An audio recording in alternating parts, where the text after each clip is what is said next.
Welcome to the show. Today we are doing another experiment. We are doing Instagram as well as Zoom at the same time. So I hope that all of you can see me and we have a great time. This is our leadership series. I talk about various aspects of being a leader. And again, a quick background is that we are moving from a very, very industrial economy to a creative economy. And to really be successful in this economy, we need to learn to reinvent ourselves because innovation is happening at a very fast pace around us. There's no time for each of us to become experts and then turn around and teach a whole bunch of people. So we need to be in a more collaborative economy, in a more inclusive economy. So that's sort of what we need to do. So we talked about many aspects so far. So today I want to talk about how we need to reinvent ourselves. When I first went to Intel, I got very frustrated because in the first 3 months of being there, my group was shuffled around like at least four times. I had like three different bosses, literally in the first 3 months that I was there. And I was very upset because the boss for whom I wanted to work, she was moved to a new division, and I lost her as my boss. So I was very upset. And Andy Grove was having a town hall with everybody, and I went to the town hall. I'm just a newbie, right? And I put my hand up and I said that, why are we having so many reorgs and why are we changing so much? And he said something that stuck with me always. And he said that change is the only constant you can expect if you want to stay afloat. So it's about continuously moving forward, continuously changing things. I mean, this I'm talking more than 30 years ago. And today it's even more imperative than ever before to reinvent ourselves. There's a book written by Lloyd Shevsky, who's a professor, Invent, Reinvent, and Thrive. And, and he said that reinvention, a lot of times we think reinvent means we have to somehow become completely new people or whatever. Maybe it's so. But the most important thing he said that really stuck to me is that stick to your vision and adapt to changing world. So it's not about changing your plan every day, changing your vision every day. You will have a clear vision, but how you get there needs to keep changing. So you want to go from whatever Bangalore to Delhi. You can go by car, you can go by road, you can go by flight, you can go walking, you can hitchhike. I mean, there are like 20 different ways you can get from point A to point B. So your vision hasn't changed, where what you want to do hasn't changed, but how you do it and the many ways you try are different. So that's what was very, very interesting for me. From that point of view, if you think about it, what does reinvention look like? Let me talk to you about a couple of people who have really like reinvented themselves. First, let me talk about Anne Sweeney. Anne Sweeney is one of the most powerful names in American television.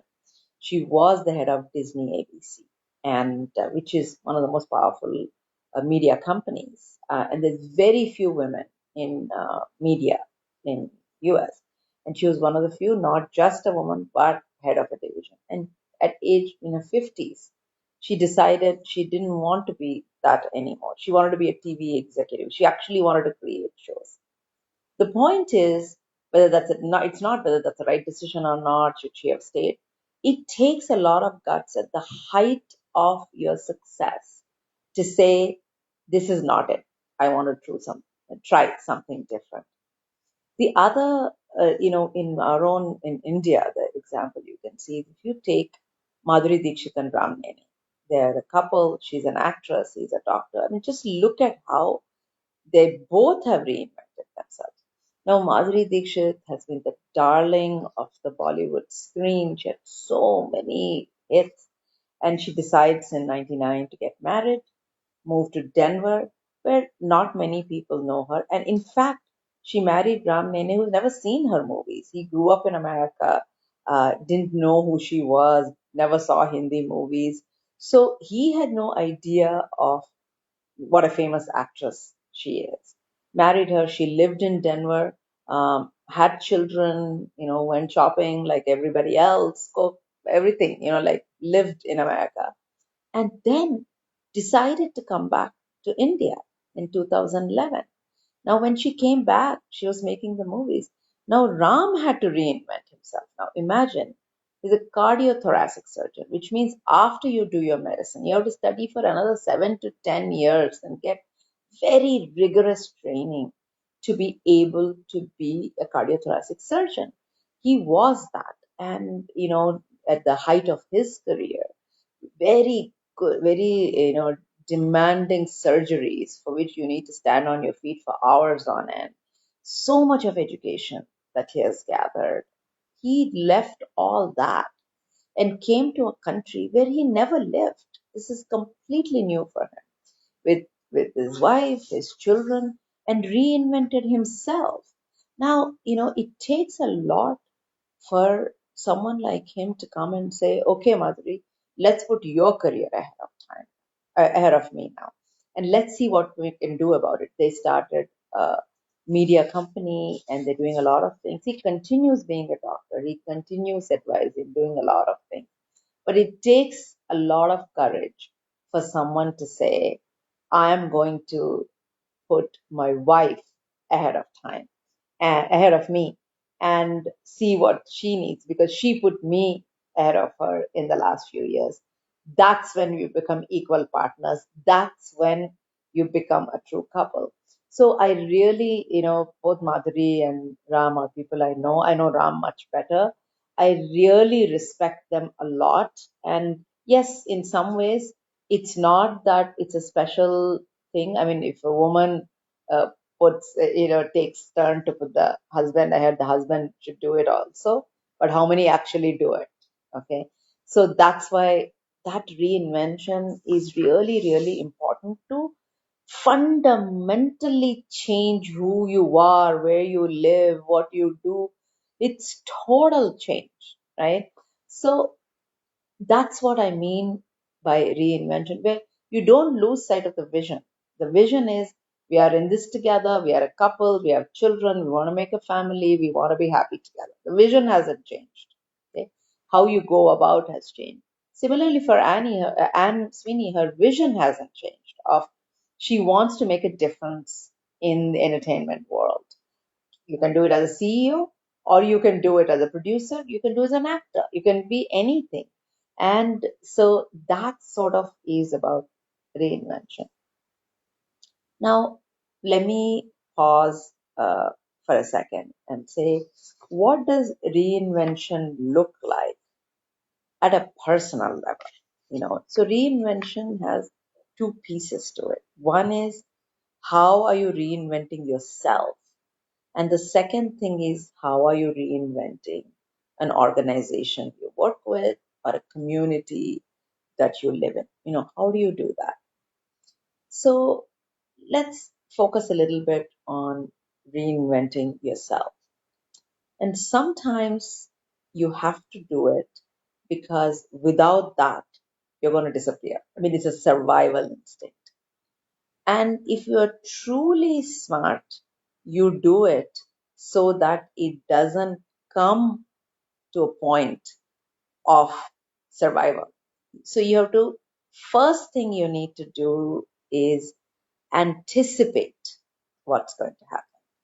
It's not just about, okay, today I'm doing X and tomorrow will be a 5 time improvement over X that I'm doing today, or 10 time improvement over X today.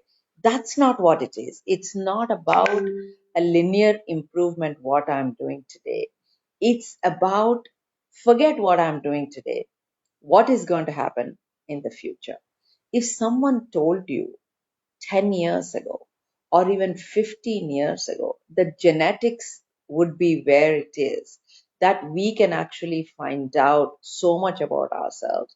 We can predict diseases. We can see what we are prone to. You would have laughed that person out of the room. But today we can. Our genetics has gone forward so much that we can learn a lot about ourselves. Now, 10 years ago, when you're in your ninth grade or eighth grade or whatever, if you're making a decision about what I need to study, and if you said that I think I'll become a computer engineer because that's where most of the jobs today are, you would have completely missed out on yet another revolution that's happening, which is in the area of genetics. So if you actually looked forward and say, what are the things that are happening? Okay, there is already DNA sequencing happening. There is a bunch of people doing this. Slowly, engineering and biology are coming together. So I think bioinformatics or genetics, these things are going to be really big. And you studied it from then, you would have become, you would become a great scientist. And 10 years later, by the time you finished your 2 years of 11th and 12th, 4 years of undergrad, 2 years of master's, whatever, 8, 9 years later, you actually arrive at a place where you can contribute a lot to a subject that's really, really doing well. And this is why we say, even when I advise young people what career they should choose, etc., first is choose something that you love. Okay, you can spend time getting good at. Even if you love something, unless you put hard work and practice, nothing will come to you. So at least what you love. And secondly, it is about look at where the world is going, not where the world is today. What will the world need by the time you come into workforce? It's 8 years down the line or 10 years down the line. That's the subject you need to take. So anticipation, looking forward and seeing what's coming. 10 years ago when we came to India and we were talking about what's happening, etc. 10 years ago, we were talking about artificial intelligence or sensors, all these kinds of things, which are a reality today. But today, when you look, you need to look at what's coming in the future. So it's not just artificial intelligence, how it's going to be used, what's going to happen in robotics, what's going to happen in the study of brain, what's going to happen in us understanding ourselves. These are all the things that are going to be really, really big. Evolutionary biology, these are all going to be really, really huge. And if you look at how we are evolving in areas like art or sports or things like that, India has such long way to go that any work in this would really, really potentially become something big. So we need to look at where the world is going. Anticipation. Next thing, which is most important, is acknowledge.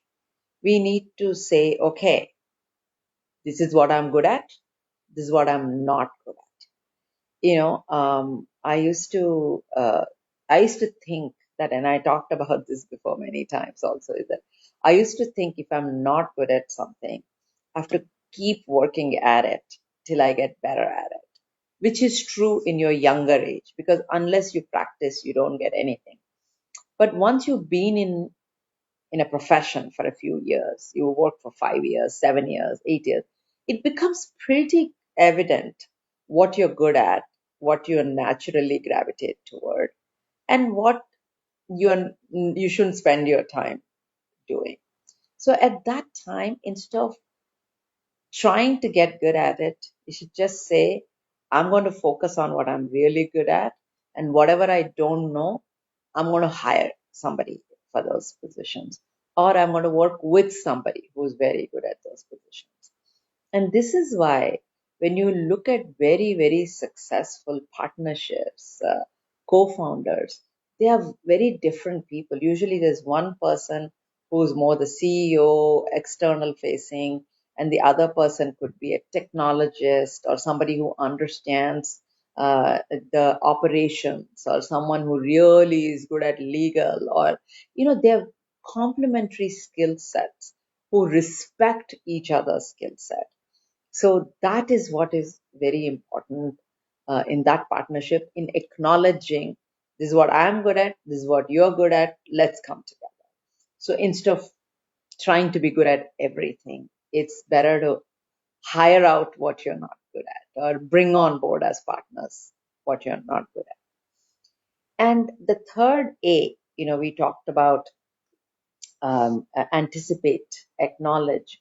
And the third A that's very, very important is to act on it.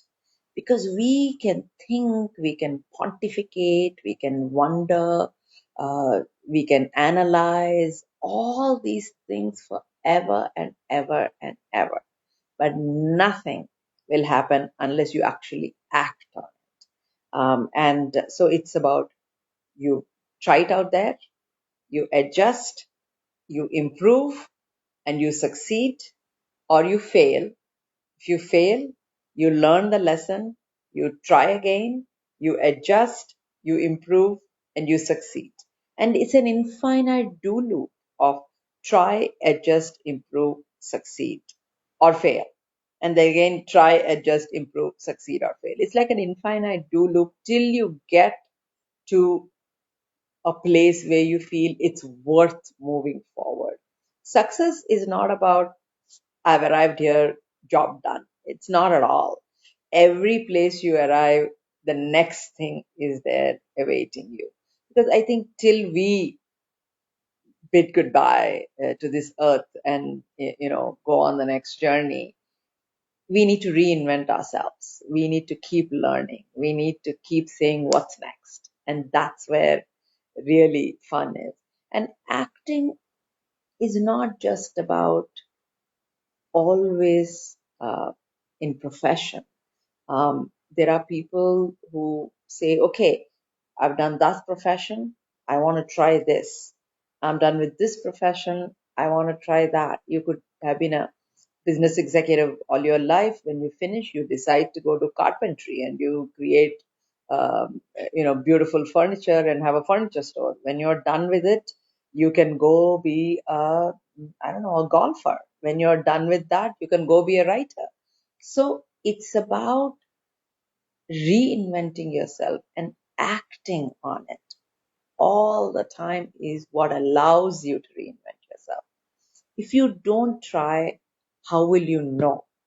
And there are many things about action, doing something every day till you get it right. And doing things in small measures till you feel comfortable with it. So you don't need to get up and be amazing in it. And this is another mistake we all do is we only act on things that we know we are good at. We feel comfortable. But the point is sometimes you need to act on things you're not good at. You have to learn those and say when is it not your nature anymore. You have to constantly balance that because if you decide to be a writer and you write on first day, you're not going to churn out a fantastic novel in a day. No one can do it. Even amazing writers themselves cannot do it. So it's a matter of keep on trying. So I just want to say that to reinvent yourself, it's truly about being completely honest with yourself. Go to the depths and see who am I? What am I? What am I good at? What am I not good at? What am I willing to try? What am I afraid to try? Why am I afraid to try? What do I need to get over these fears? So it's a very intense personal journey to reinvent yourself. And what I found is that, in my life, I had many careers, even within Intel, in one company in 12 years. I had at least 8 completely different jobs that had nothing to do with each other, from a platform finance to computing marketing to, end user marketing for chips to e-commerce to uh, software to all kinds of things, and in each of them I had to start from scratch and learn what is this technology, what does this mean, in what way is it useful for people out there, how can we tell this story, how do I sell the internal managers to allow me to try new things. So it's a new journey every time. So it's important to understand what it takes to go on that journey. And what I found is that when I left Intel, for example, I had to think of, okay, what I want to do next. And then I was a VC for a little bit of time. Then I went into a nonprofit. And when I quit that, I had to think about what I want to be next. And what I found is that it's not the length of time you do a job, but before starting something new, the time you take to just transition. That transition time is the most important thing for reinventing yourself. It's not about a constant race. It's you need to stop and think and go within yourself and then take on the next race. And I really found that the pauses between the professions were as powerful as the the professional journey I had itself. So it's extremely important to let those transitions happen, to take those pauses. I was talking to somebody, he said something most beautiful, and a lot of the great poets say this also. The poetry or the beauty is not in the words, but in the silence between the words. It is the silence that matters, and everything else is filling the silence with things. So, if we can find the silence between words, the silence that's in transitions, the silence that is there when we don't know what's next, when you allow your mind to think, that's when true reinvention happens. For you to be something totally new, you have to give yourself the time to go deep within yourself. So that's about, you know, reinventing yourself. Now, when you talk about reinventing an organization is a collection of people, right? But and who are these people? And who are you?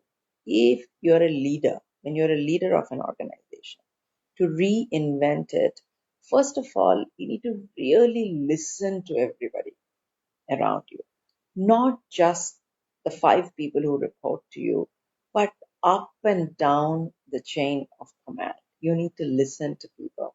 You know, whether you call it management by walking around, or whether you host town halls, or whether you just pull up random people and have tea with them, it's extremely important to listen to what others have to say, and allow them to try things that you may or may not know how to do. So it's important to give that freedom in an organization to reinvent yourself. So, and sometimes these amazing accidents happen. Most of you know about Slack. It's a software we use for communication among the organizations. And the way it started was that originally it was a video game company called Glitch. Okay, it was a gaming company, and the game flopped. It didn't do very well. But the communication platform that was used to develop the game, they realized was very good. And that's what they launched as Slack, which has become extremely successful. And it's amazing to see that, it has become successful. There are many others who are also, improving upon it. We have our own in India. We have a company called Fluho, which is done an amazing job of building a communication platform, because once that invention happens, there is, thousand flowers bloom, and they are successful in their own way. So that's the beauty of reinvention, is you don't know what new things it'll give rise to. Or even look at a company like Google. It started as a search engine, but actually, in some of the interviews, Sergey said that They had their mind on artificial intelligence. Now, what do you need for artificial intelligence? You need data. And what gives you data? A search engine. So, knowing they wanted to get this access to artificial intelligence 10 years down the line, they started a search engine. Even though they were the last to come in the race, there was already like an Alta Vista, Excite, Ask Jeeves. There were like so many search engines, but they came and they did extremely well because they had a very much of a long-term vision of where they wanted to go, and they continuously reinvented themselves. And today, when you see Google, which is Alphabet, and there is many companies under it, whether it's Google X that's really looking at far out things, or looking at Chromebooks. I mean, the whole gamut of things is still under the same ethos of that long term vision. So you have to continuously reinvent yourself. So let me summarize what we talked about today. The thing about reinvention doesn't mean you lose sight of your vision. You stick to your vision and you adapt to the changing world, whatever is happening. And in this, we talked about a few people who have reinvented themselves and staying on top and being the best they can be. And we talked about two things. How do you reinvent yourself? How do you reinvent your organization? In reinventing yourself, we talked about three A's. So you anticipate, you acknowledge, and you act. Each is a very, very important piece of action. And then is a piece of moving forward. And then as an organization, keep listening to everyone up and down the chain. And I have always said that when you hire people smarter than you because you learn a lot from them. Hire people who threaten you a little bit. Hire people who make you a little uncomfortable. Hire people who are a little different from you. So hire people from whom you can learn, not who will just follow the orders. So you really want, when you do that, the organization will definitely keep reinventing itself because they will not keep quiet. They will not just follow orders. They will question, they'll push. And if you're the right leader who know how to listen, the reinvention will happen automatically. So, um, and the reinvention doesn't mean it's something really, really huge also. It can be little things. I said at the beginning of lockdown, I'll make rotis. I've never made rotis in my life. And my rotis are like, geography lessons with different countries, shapes, sizes, etc. You can't even tell which country. And so I did it every day at the end of 30 days. My rotis now are fairly circular. So it's not about reinventing yourself in huge ways, but it's sort of, I had this story about myself saying, I'm not good at making rotis. I am not good at cooking. That's just not my thing. Okay. But by doing that, I proved to myself that I was wrong. And if I can apply myself, I can do it. It's in a very, very small way. In a very, very big way, for me, the biggest transition has been, or bigger reinvention for myself has been about working from home. In the last 30 years of my career, I have never stayed without traveling for a week. I travel many countries. I'm on the flight all the time. And I go to work every day when I'm in town and I need to see my team face to face. I'm a very touchy feely person. I need to hug everybody. I need to see everybody. And I never ever thought I would be able to work from home. And the last 3 months, the change that has come within me is unbelievable that today I cannot imagine going to work every day. So, reinvention is a continuous process. Reinvention fundamentally changes, is about fundamentally willing to change who you are. If you hang on to this is what I am, I will not do anything else, there'll be no reinvention.